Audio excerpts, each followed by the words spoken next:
Hey, you guys, welcome back to the Keys to Success podcast. You have your host, Talisa Stubbs. I'm so happy to be here with you guys. And I have my beautiful co host, Deborah Douglas. Deborah, what's going on, girl? Nothing at all. I'm just enjoying this weather, trying to stay inside because it is hot in Texas. It is so hot. Oh my God, I've been hearing about that heat. Like, people are like, they can't even step outside the door. It's like 107 degrees and whatnot. Oh, yeah, it's really bad. I did a walkthrough today for one of my upcoming listings, and they had a pool. And I said, I'm gonna just go put my feet in here because I am so hot. So I sat there for at least 15 minutes of like, let me just cool down, trying to walk this house with no AC. So Yes. yes. Got your little toes off in the I pool and did get my whatnot. toes. I can't get my hair wet, but I did get my toes in the water. I am not mad at you. Well, to all of our viewers, thank you guys for tuning in to the Keys to Success podcast. As always, we love having you guys here. We appreciate you guys tuning in. Today we have a special guest. I know I say that every week, but y'all, this is like a special Miss Nikki Watson. Oh my goodness, I don't even know where to start.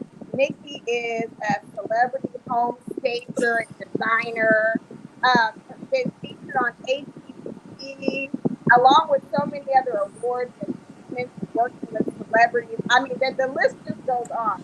But So I crazy. know what I know about you. Deba is your friend. You know what Deba knows about you. But Nikki, why don't you explain to our audience who is Nikki Watson? When I Okay. tell you, like, she is phenomenal. If you follow her on social media, you just gravitate to her. But the genuineness of her caring, loving spirit, we've been knowing each other for almost a year and a half. And I will tell you, I look at her as like a mentor, no joke. Like, there are so many business propositions and different things that I've been able to do with business only because of her guidance, only with her, like, she tells me stuff about, you have to go after it. Like, you can't wait for the opportunity. You got to go after it. You deserve it. You are creating this table, and you need a friend like that will kind of see what you can possibly be, that will guide you and nurture you. And so she's a wonderful friend. She is a phenomenal businesswoman. I cannot wait to share with you all her stories of everything that she's doing and continues to do. So, Nikki, thank you so much for taking the time to be with us today. And we're so happy to have you on our show. Absolutely. I'm so excited to be here. And you guys, thank you so much for saying all that great stuff about me. I am just Nikki to me, but my family and my friends have just been going crazy over these opportunities that have come to me lately. And it's all really just surreal to me. It's overwhelming. It's unbelievable because just think about, I used to sell floors. So I come from a flooring background. I was a flooring salesperson for 10 years. And I felt like that was going to be the rest of my life. Like, that's what I was going to do. I was very content with it. I loved my job. So just thinking about where things are now is really crazy. So thank you guys so much for having me on your show. You are so welcome. So, Nikki, have you always known how to stage homes or okay, well, first of all, okay, the audience may not know like all the things. So, real quick, tell the audience like who is Nikki Watson? What do you do? What is your background and what makes you so spectacular? And then we'll go into the others. Okay, so what I do now, so I'm Nikki Watson. I'm the owner of the Design Quad. We are the largest inventory owned staging company in the nation. So we have about 325 houses staged right now. We do 6 vacant properties a day, 5 days a week. So that's Monday through Friday, 6 houses, and that's just vacant. So sometimes we'll throw in occupied and where people are living in the house. But 6 vacant properties is craziness. So it's a lot of stuff going on all the time at our company. I also build houses. So I started building in 2019. I'm doing a development right now with 20. It was 13. We just got phase 2. So 20 properties, 1 acre lots in Greenville, Texas. I'm partnering with Blair Underwood on that project to do kitchens and baths. So he's going to start a new line, a home line. It's called BU Home Design, and he is going to be kind of he's going to be the representative of our kitchen. So he'll be designing our kitchens and baths on that project in the 20 houses out in Greenville. It's going to be a big deal on the ribbon cutting day. So everybody will come out and kind of get to meet him. And the first family that buys out there, they'll be a part of the campaign. So he'll be doing media and press and all that kind of stuff with that first family. So that's kind of the beginning of it. I have other partnerships happening right now with some crazy celebrities. It's blowing my mind. I have TV shows. I'm going to talk about that. I'm on HGTV on 2 shows, and then I'll be on A&E. Starting next month, we're filming another show with 10 episodes on A&E, Magnolia Network, all kinds of stuff. So that is the little bit of what's happening right now. That is awesome. And you deserve all of it. And that's why God continues to bless you. Seriously. Girl. I swear audience heard. So y'all, she said Blair Underwood, like sexy, fine ass. Oh, sorry. Can I say that? Yes, ma'am, you can say it, because when I tell you the man is perfect, and so when I first met him, I was thinking, I'm gonna find a flaw. I'm gonna walk up to him and be like, oh, his teeth ain't all that straight. He don't smell that good. Something. I'm gonna find something. Nothing. The man is perfect. Okay. The man is everything you see on TV. He's more than that. Wow. It's craziness. And I don't even get like that, around God. Now, Idris Elba, I might faint. But I don't even get like that around people. But when I saw him, I was like, he is just perfect. And there's no flaws. And how is he to work with as a business partner? Amazing. He's amazing. He wanted to sign documents immediately. I think that he reads people. So his thing is not what you can offer, like how does he feel partnering with you? And I was just blown away at just the kindness that he showed me on day one. So we've been talking several times. He just got married on my birthday weekend. So now he's on honeymoon, but it's been amazing. I've talked to him during wedding week, during honeymoon week. I'm like, hey, go enjoy your time. Wow. He's like, no, I'm he's just so cool. So it's been crazy. I'm decorating. I'm designing a house right now for a celebrity right now, y'all. I say even bigger than Blair. I don't know if he's bigger than Blair, but he's in the music world. He's not in the acting world. So, and I can't say his name, but if I said it, y'all would be like, what? Girl, wow. Crazy. So this stuff is just, and all of these connections are coming through. You meet one person, they got a connection with this other person, they introduce you to that. It is just blowing my mind. It's been really, really crazy. Wow. So I know people are dying to hear, how does one start with doing the floor business, then going into staging? And we have a lot of stagers out there. Then how does one grow a staging business so large that now you're doing development? Like, talk to us through how this all happened. So I think the main thing with any business, and it doesn't have to just be staging, it is your key success factor is marketing. You have to talk about what you do everywhere you go. And I think that was what I was really good at with the flooring company. It was I marketed like it was my company. And I didn't feel like, oh, I just work for them. I felt like I have part ownership in this, and I want to see this be successful. So the same attitude I had with their company is what I used in my company. And that's all that I feel like was the key to success, is growing the business as large as it can go. The business owner, you're everything. You're the janitor, you're the mail lady, you're the lunch lady, you do everything. But once you start getting help, you can scale. So I was able to go out and market, get out of my own way, and then I start seeing the progress of the company grow, the scaling of the company. But marketing was absolutely the number one thing. Wow. Deborah, were you going to say something?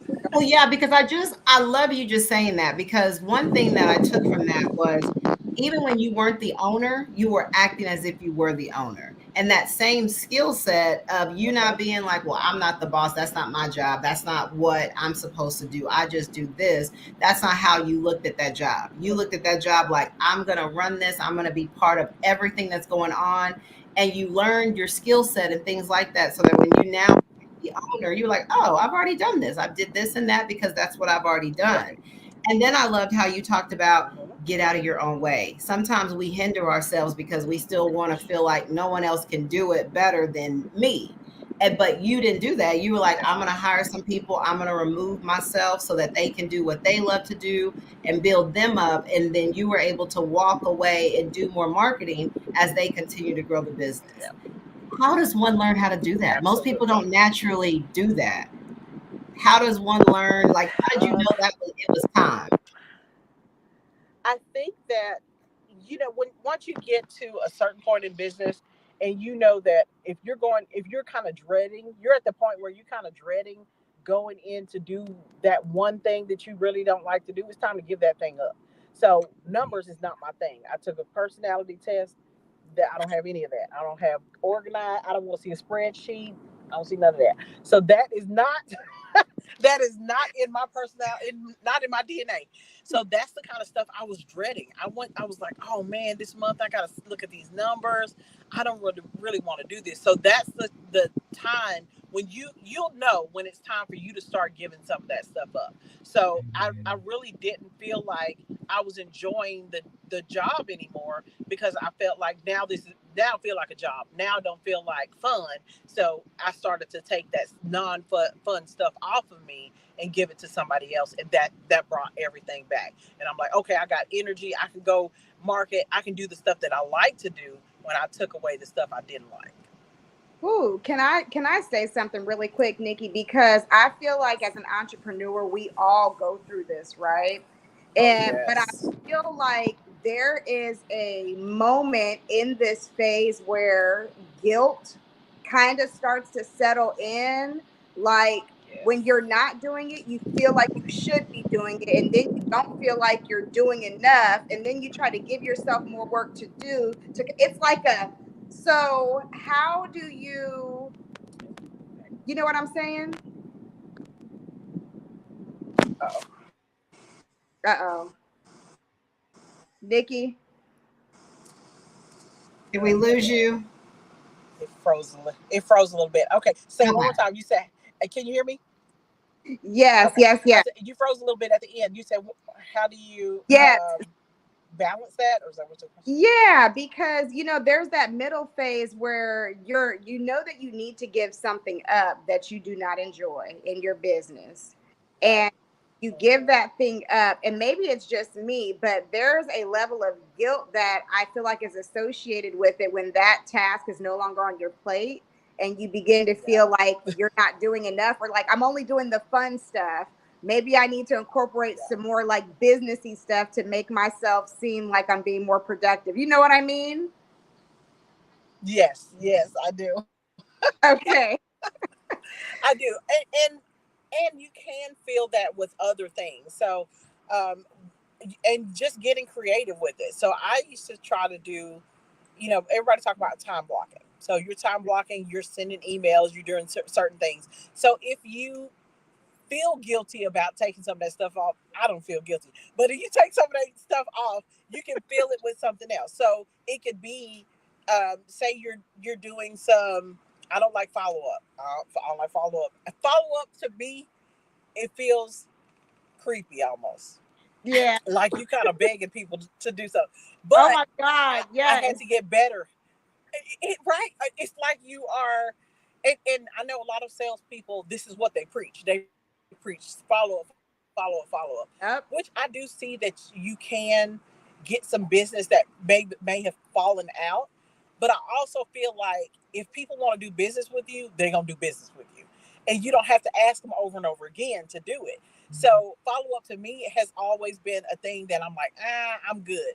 So some of that stuff what the other people were doing, I would put things in there like, okay, I'm going to send a follow-up email to all the people I met last week.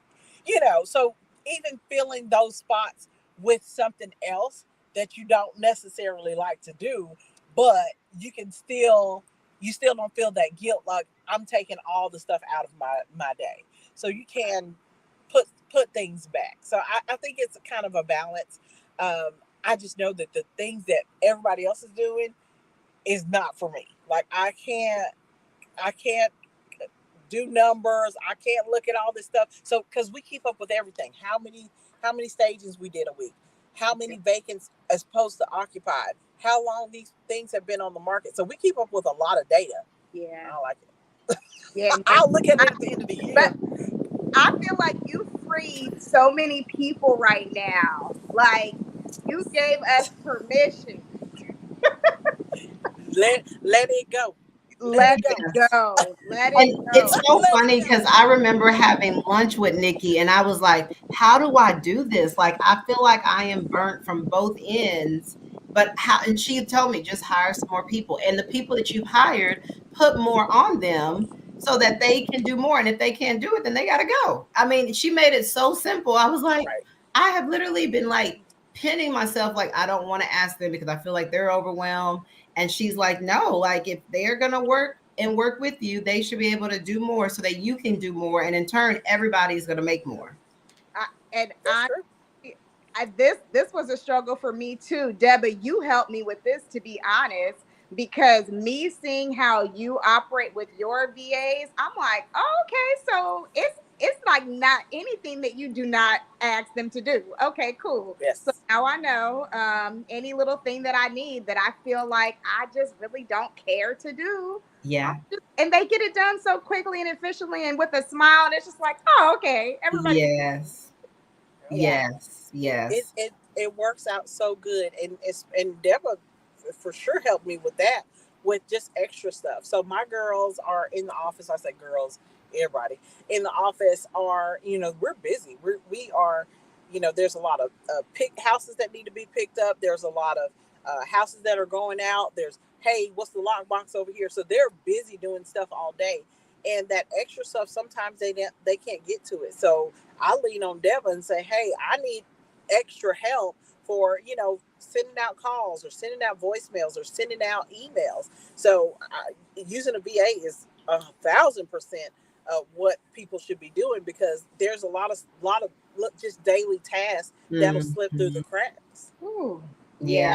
And that follow up that we all do not like to do, they can do it. And you're just like, somebody is doing it, so I don't have to mess with it. But somebody is touching somebody. So, Yep. but then it makes have to you worry look like about it. you are a real boss because you got all these moving pieces. It's like 10 of y'all doing work and it's just you. That's right. Yeah, It exactly. works.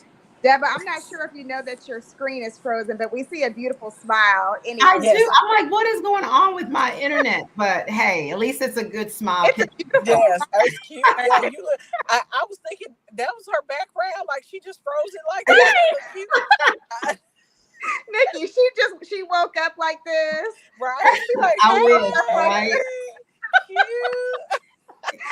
Okay, so Nikki, so you started off in the flooring industry, and then now you've got this staging company. How did you transition, or how did you know how to stage? Did you stage when you were younger? Because let me just tell you this, like sometimes I be looking around at my place like, okay, these white walls, what can I do? I don't know what to do. It might be a picture that might go on the wall and it look crooked, and you know what? I'm tired of dealing with it, so it's gonna stay just like that. So tell us, how did you get started? How did you become so good at staging homes? So I think it is something that you're always naturally doing. I tell my sister's been doing my hair. So we're 2 years apart. I was in sixth grade and she was in fourth grade. And I was tired of wearing ponytails because my mama can't do hair. And she started doing my hair in fourth grade. She was like, I can do it. So I let her, which who would let their fourth grade sister do the hair? But I start letting her do my hair. And she ended up, she's got 3 salons. She is like a hair boss. And she's been doing hair literally since the fourth grade. And so she was always naturally doing that, and that's something that she's always made money at because she just knew how to do it. What I would do was I'd be in our rooms and I'd be like, oh, the bed don't go over here, let me change it over here. So once a month my mom would come in, she'd be like, girl, you done changed this room around. And I'm not knowing this is what this is. So getting older, I would get an apartment and it'd be decorated cute, and people say, "Oh, come help me with my living room or help me with my bathroom," and I would do it. And I never thought that this was a business. I was naturally doing this just because I knew how to do it, and I thought that, oh, this is just something fun to do. Right. I met during the time that I was doing flooring. I met a home stager. My first experience with staging, and I was like, "This is so cool. This is kind of like what I've already been doing, but this is a business." And he walked me through. Like at the time, he was the largest stager in Dallas, and he walked me through his warehouse, and he told me how much money he was making, and I was like, "This is it. This is my next career. I'm doing this." Okay. He started talking numbers. I was like, "What? You made who?" And you getting I'm working at a flooring company. I'm making, a certain amount of money a week, and I'm thinking, okay, this is okay money. But what he was talking about, I had never seen that kind of money before. I said, "Oh, I'm doing that." So the opportunity, he ended up moving out of state, and that's a long, crazy story. But he ended up moving out of state and closing his business. So then the realtors around and saying, "Oh, I need a stager because Jason moved out of town," and I was like, "I can do that," but I had never done it before, like professionally. I was like, "Oh, give me a try," and that's how I ended up staging for some of my realtor friends, because they like, "Oh, we trust you already." I'd already built that relationship with the flooring company, so they knew I'm going to do what I say I'm going to do. I'm going to be on time. I'm going to, I'm going to deliver. I'm not going anywhere. So they gave me a shot, and so that's how I ended up starting my business. Wow. So for everyone that's listening, you're waiting for everything to be perfect. You're waiting for all the ducks to be in the row and everything to do it scared, and do it when you don't really know, because that's when God will show up. I mean, Nikki is literally telling you she didn't know what she was doing, but she was like, "I'll do it," scared and Yes. all. And look at it now. Took the opportunity. I started advertising. I actually started advertising probably maybe about a week after he left, because he started selling some of his inventory on an auction. And I was like, "Oh, let me go see how much this stuff is." Well, I can afford it. So I was just kind of seeing what people are paying for Yeah. staging furniture. I was like, I can't afford this stuff. But then I went and started advertising on the investor board. So y'all remember the days of meetup.com? Yep. So Meetup, and they were like 5 or 6 groups in the DFW that were large investment groups. So I started advertising in there, and I'm like, "Hey, I'm a home stager. Call me for your next job." All this. I don't have no furniture. I don't have nothing. So, but I'm telling them that this is what I can do, because now I've seen it. I've seen an example of what it is. I know how much money he makes. So now I want to call Oh. from an investor in Rockwall, and she said, "Hey, I got this house. I want to get it on the market in about a week."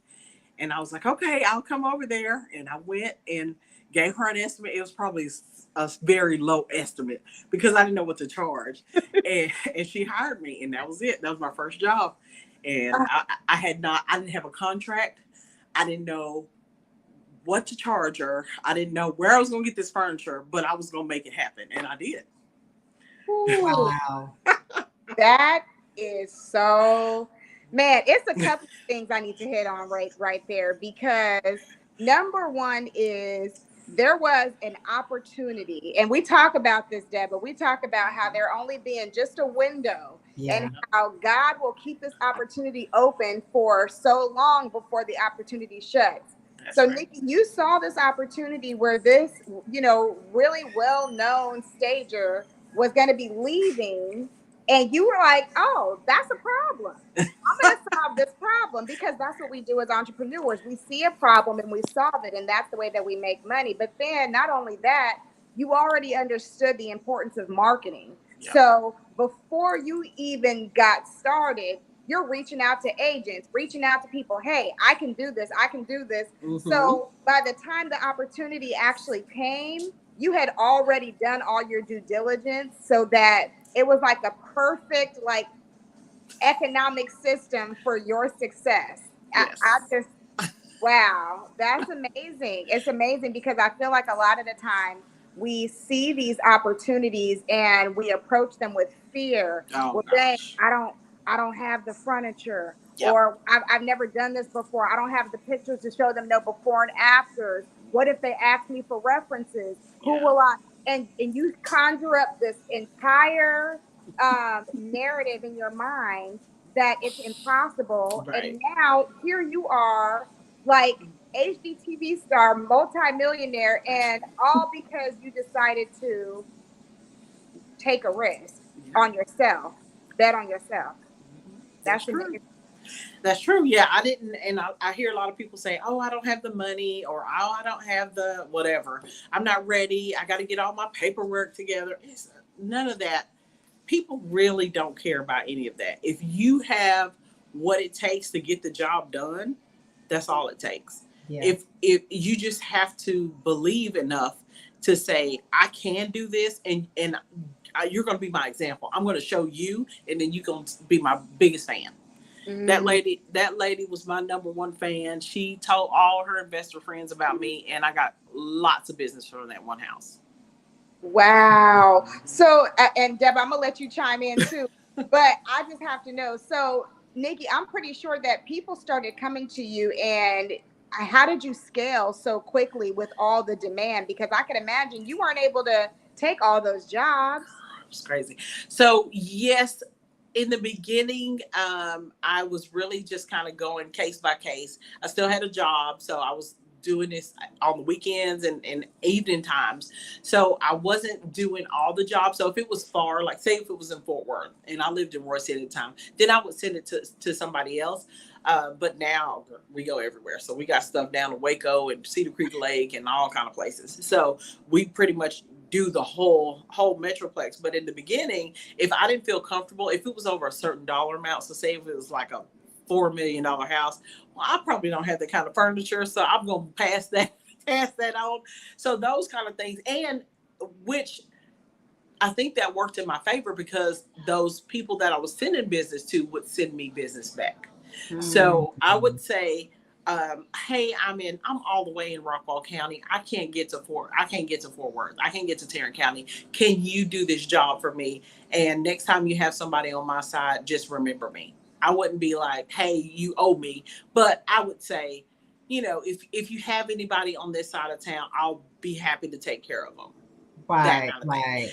And then if it's $4 million house that I don't feel comfortable, I say, hey, if you have somebody that's down in my price range, remember me. So it was, and they did. So they would send me business. I would get business from all over the area, but it was not, I didn't feel like I lost anything, not lost any business, but I did feel like it was worth that sending that referral. So Yeah. even if it's somebody that does the same thing as you still can network with them. I network with realtors or stagers all the time. I don't feel like because there's so much business here.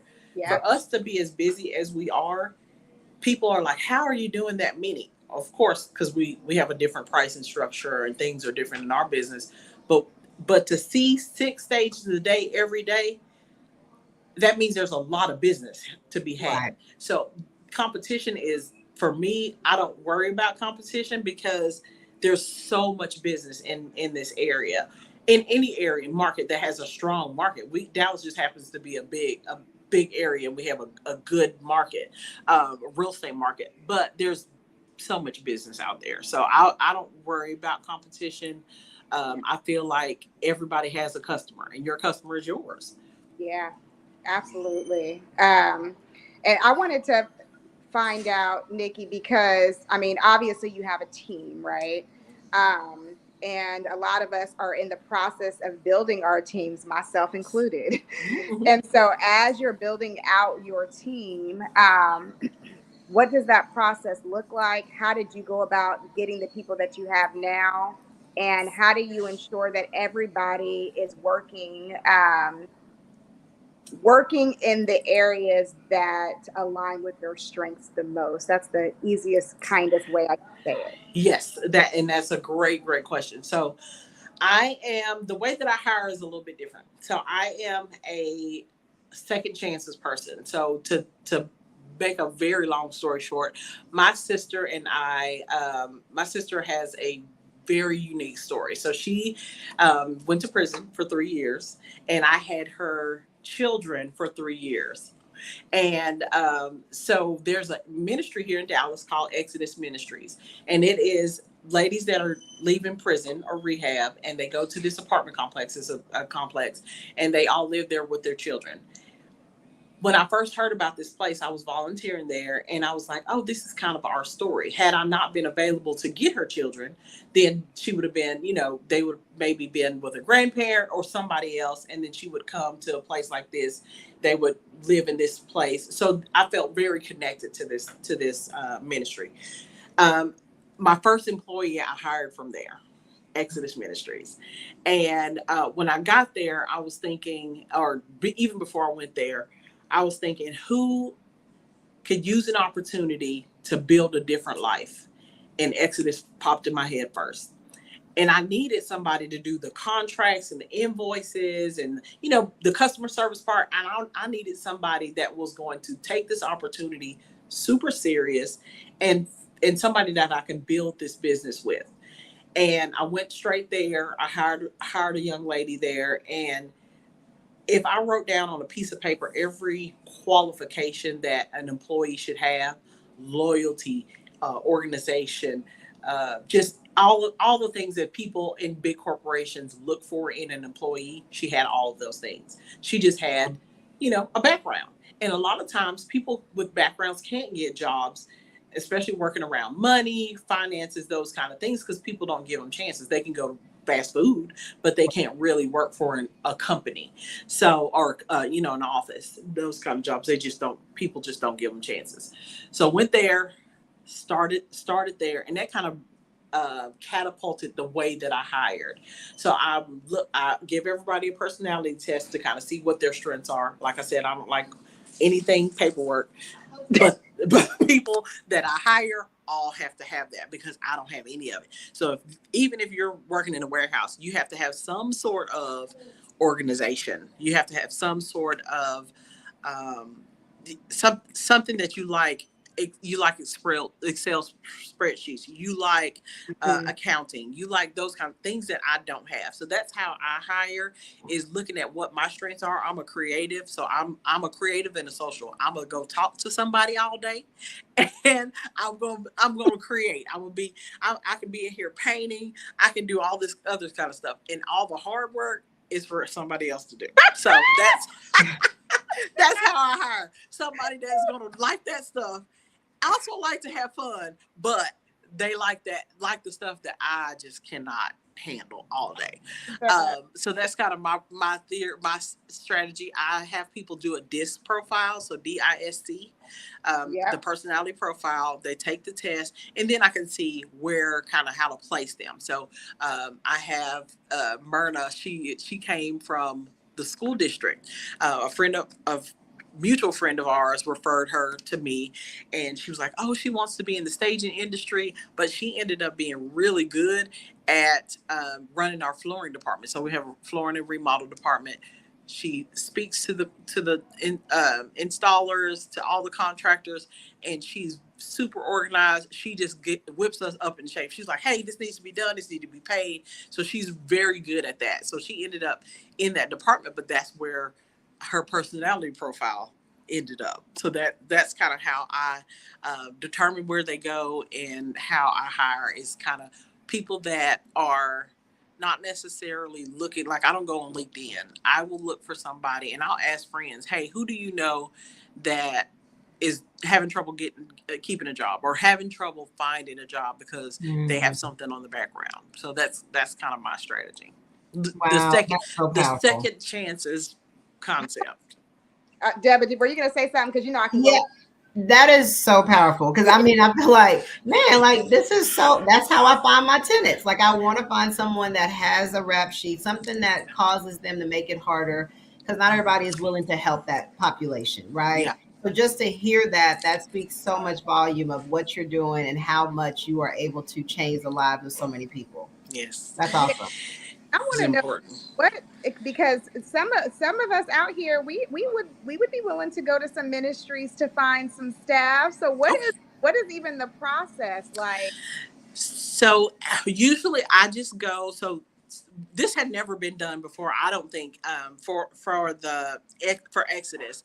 So they have there's a franchisee. He has a couple Smoothie Kings and Subways, and he would hire the girls when they get there. So they would guarantee a job in fast food. So what I did was I just went up there and I was like, hey, do you have anybody that's about to graduate? Because when they're there, they can't have a car, they can't drive, they it's really strict, but it's a year long, and then once they graduate they can go and move off. So I asked if they had somebody that was about to graduate that they thought was good for to come to work for me, and that's how I ended up finding them. But that's the female one. There's one for guys called Straight Street. It's in Cedar Hill, and Straight Street Ministries, a lot of the company that I used to work for, you would hire those guys to do the warehouse work. So they would hire them to start in the warehouse, and then if they're good, they would like, what is it, promote them. They would promote them up to salespeople. One of the top sales guys over there, I think he makes like $150,000 a year. He came from Straight Street. So it's crazy what the impact that can make in somebody's life. So that's kind of, what I was looking at, is trying to figure out how to, of course, hire somebody that I need this work done, but how is that going to make an impact on the community, and how's that going to change somebody's life? So that's what kind of what the concept came from, was to try to give somebody a second chance and figure out how we can build their life together. And I say give somebody a second chance, and I'm thinking, oh yeah, I'm gonna impact these people's lives. Girl, they impact me more than anything. I'm like, how in the world? Like, just really changing my whole perspective about a lot of stuff. Like, we feel like especially once you get into a certain area of life, like you see a little success and you feel like everything's okay, and then they come and tell a story that blows your mind. You be like, what? You went through what?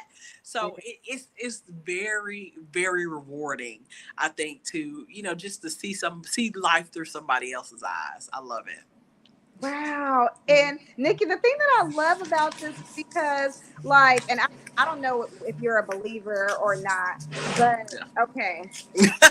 Okay, well, I always try to find ways to, build the kingdom within my business. How do I continue to build the kingdom while talking to my sellers, or build the kingdom while talking to wholesalers or my staff? But just the way that you hire, like, that is building the kingdom. What you're doing is still kingdom work. And so that is it's just so beautiful, and it's so profound. Oh, did we lose you, Nikki? I think we lost you. Okay. Oh, sorry. There was a did y'all get that too? The Amber Alert? The Amber Alert. Yeah.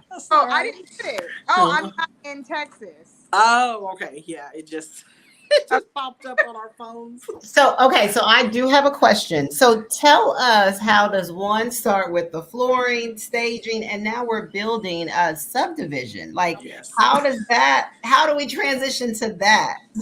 So I think that a lot of people, once, like you say, you get a few little coins and you want to do some investing, right?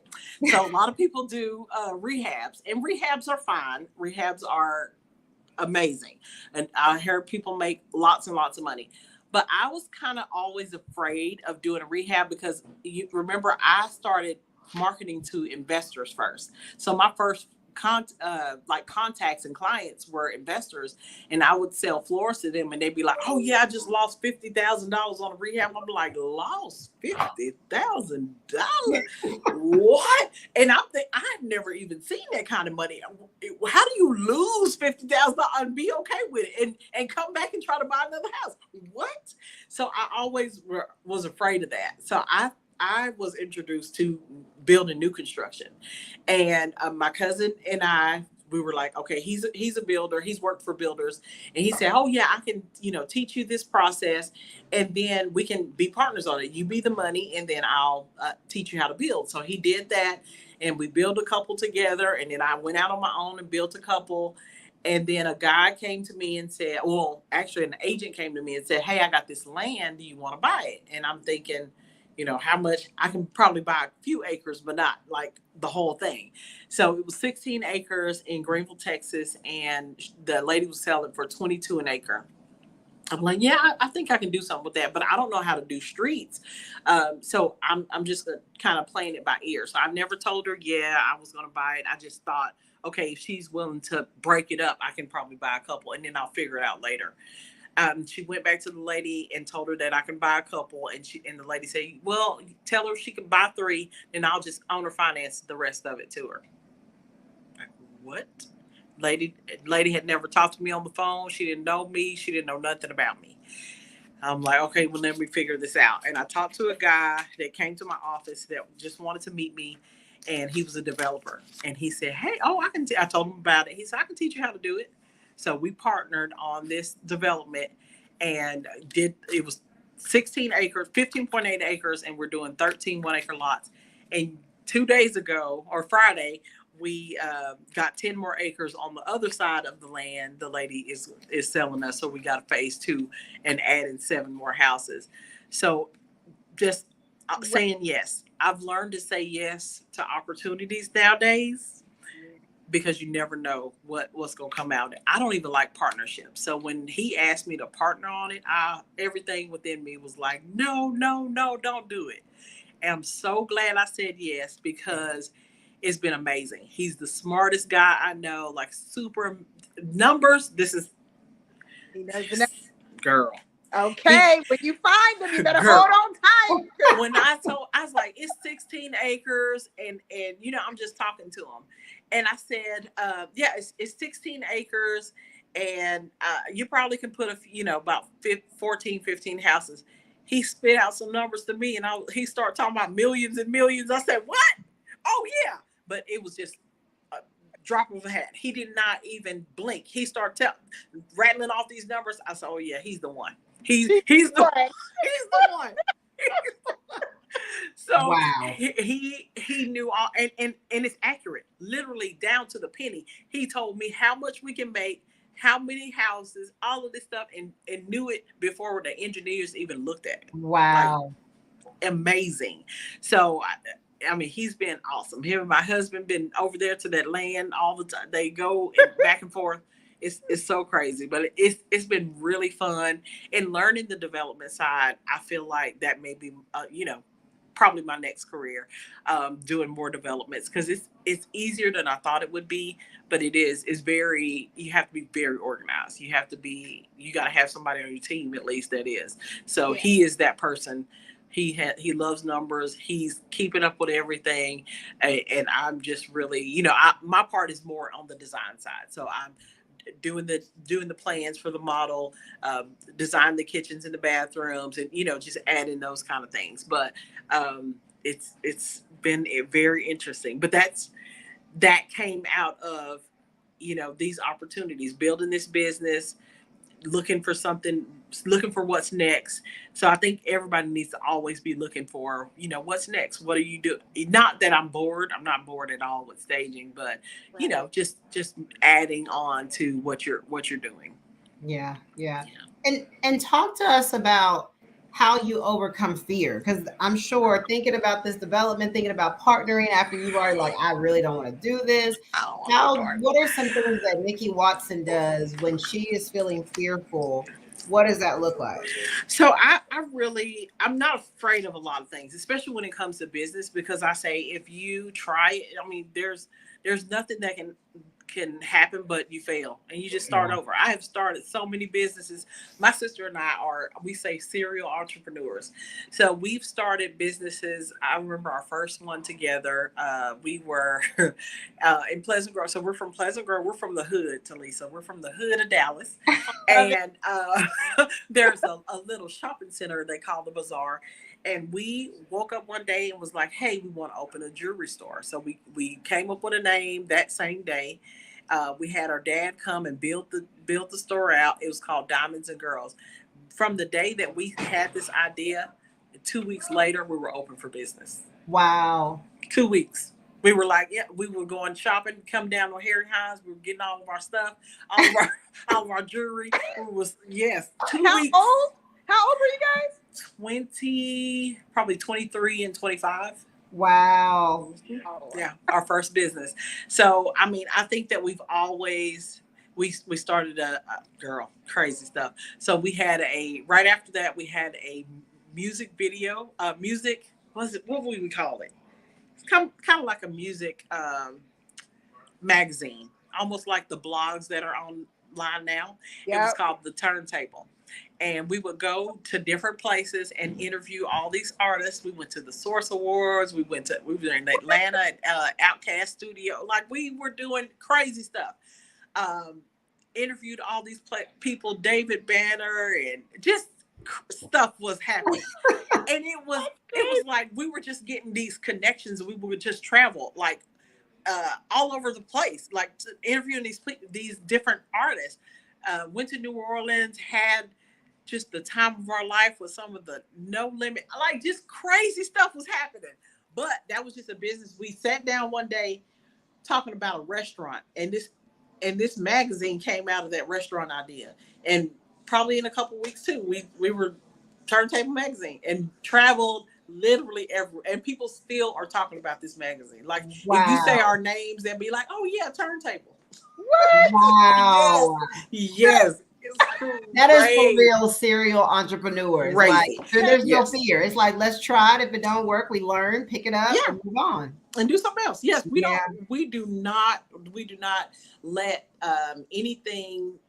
We don't let anybody tell us, first of all, tell us no, that we can't do it. And if they do say that, then that's very much more fuel to the fire. So we're ready to do it when they say no.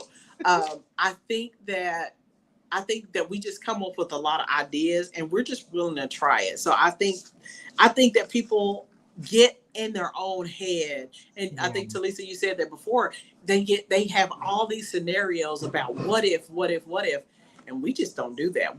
I don't know if you know this, Deba, that we do the Traveling Murder Mystery. Yeah. So we started a Traveling Murder Mystery right before COVID, 2019. It's called Trap Murder Mystery. It's the only urban murder mystery in the country. So it's all Black cast. And we started because I'm a nerd about murder mystery and this trap thing. So, it's trap karaoke and trap and pain and all this stuff. So my sister had been about 6 months. She kept asking me, "Nikki, we need to do something with trap." And I'm like, "Girl, whatever. I'm not interested." Like, I really wasn't trying to do it. And she kept saying it. So my best friend came from Atlanta, came home for Christmas. And she sat us down. We're at her house, and she said, "Y'all, for real, we need to do something with this trap." And I'm rolling my eyes like, "Oh, here she go again." And I said, "I'm not going to do it unless it's something I like to do." And she said, "Well, what do you like to do?" And they're just staring at me. And I said, "Well, I like to do murder mysteries." And they start screaming, "That's it. Trap murder mystery."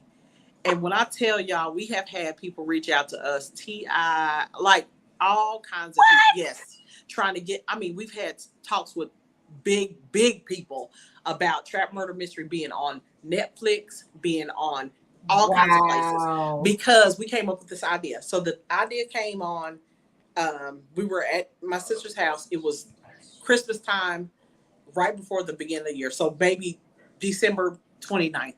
Mm-hmm. 3 days later, my sister had a flyer. We don't have a cast. We don't have a script. We don't have nothing. She had a flyer, and 3 days later, Trap Murder Mystery. In 6 weeks, on Valentine's weekend, we sold out 10 shows. Oh my goodness! That's what I'm talking about. Had never done none of that. This is just okay. We need to tell the audience a little something, because there's somebody out there who is a serial entrepreneur, and you have these amazing ideas and you put them into action, and people are telling you, focus on one thing. Just focus on one thing. Let Nikki be a testament that try it. You never know what it is. You never know what it is that's going to blow up. Yep. And sometimes we don't really know what our purpose is or our passion is right off the bat. We got to kind of go through life to get that. And so it's like, if you have the desire and you have the, the wherewithal to try out new entrepreneurial efforts, do it. Yes, do it. Do it. Look at that. Don't wait. Don't wait. And don't let anybody tell you that it's stupid. So we have a friend that, do y'all know the Dear Future Wifey podcast? Have y'all ever heard of that? I've heard of it. Dear Future Wifey. I have. Dear Future Wifey. It's with a guy named Laterris Whitfield. And he started out doing plays. So he worked with Tyler Perry, like really good people.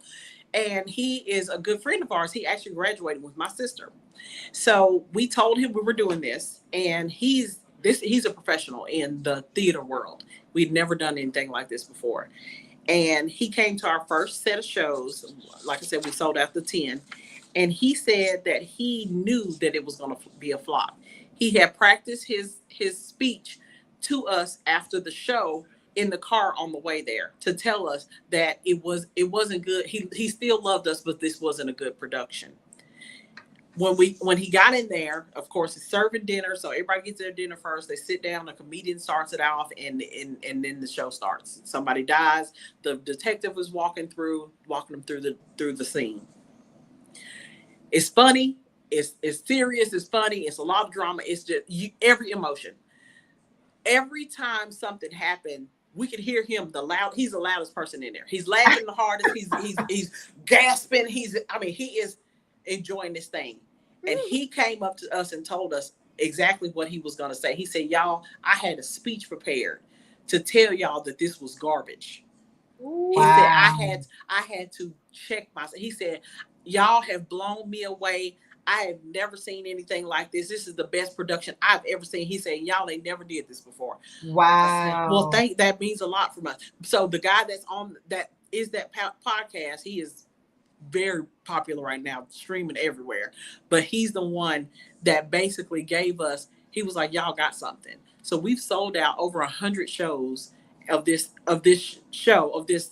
murder mystery all over the country. Wow. It's crazy.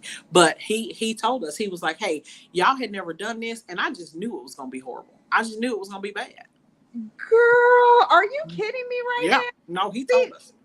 But that's why it makes sense. So you basically, from your experience, Nikki, you're gonna have the celebrity and real estate, because that's what it's always been. Yep. Yeah. Now it doesn't surprise me that you're working with Blair Underwood, because that's kind of what you're attracting. Yeah, right.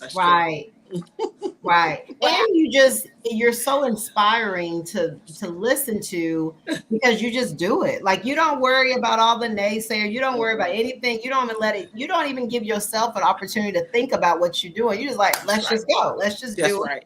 And you will psych yourself out. You will talk yourself out of I've had things like, I thought of an idea one day, and I'm like, oh, maybe that's not going to work. The next 2 days, I saw it on Instagram. Somebody else was doing it. I tell people this all the time. If you have an idea, you better do it now, because somebody else is thinking the same thing. You're going to see it scrolling on your timeline, and it's going to hurt your feelings. Yes. Somebody that is so true. What? Girl, so true. Everybody is coming up with these ideas. It's so many. I think during COVID, I've seen so many new businesses and new ways to do business that came out. It just blew my mind. And I always say there's so much innovation, especially with us. We invent everything. We are so creative, and we are. I just love us. But we are definitely thinking about. All the time, we're thinking about new ways to do things to improve. So if you're thinking about something, I guarantee somebody else is, and you just got to do it first. Just got to do it first. You got to do it first. Oh my God, this has been such a great episode of you just sharing your heart, sharing what's going on. If there's anything left that you can share to any aspiring entrepreneur, or someone that's like, they have their 9-to-5, but they're like, I feel like there's something deeper or bigger inside of me, what can you share with them to just go? I just think to try it out, like just give it a try. I do think that We do psych ourselves out. We talk ourselves out of a lot of things. We wait until things are perfect. Things are never going to be perfect. You're not going to ever have enough money. You're not ever going to have enough staff. You're not ever going to have enough anything. So just do where you are, start where you are, and just do it. Do it afraid, and just do it. Yeah. Just do it. I heard it from Nikki Watson. Just do it. Just do it. Do it. That is our key to success today. Just do it. Yes. Well, you guys, Nikki, thank you so much for joining the Keys to Success podcast today, listening to your story, listening to your tenacity. Like, ooh, yes. Like, I don't know what it does to me, but it's just like, it's so inspiring. So thank you. You guys, if you are not subscribed to the Keys to Success podcast, be sure to go to YouTube and the Apple podcast and subscribe, like, and comment, and let us know what you guys want to hear. We're always bringing on new guests. And so if you'd like to be a guest on the Keys to Success podcast, be sure to reach out to either Deba or myself, and we'd love to have you on. Nikki, Deba, you guys, it was amazing. We will see you guys next week. Bye. Have a good one. Thank you.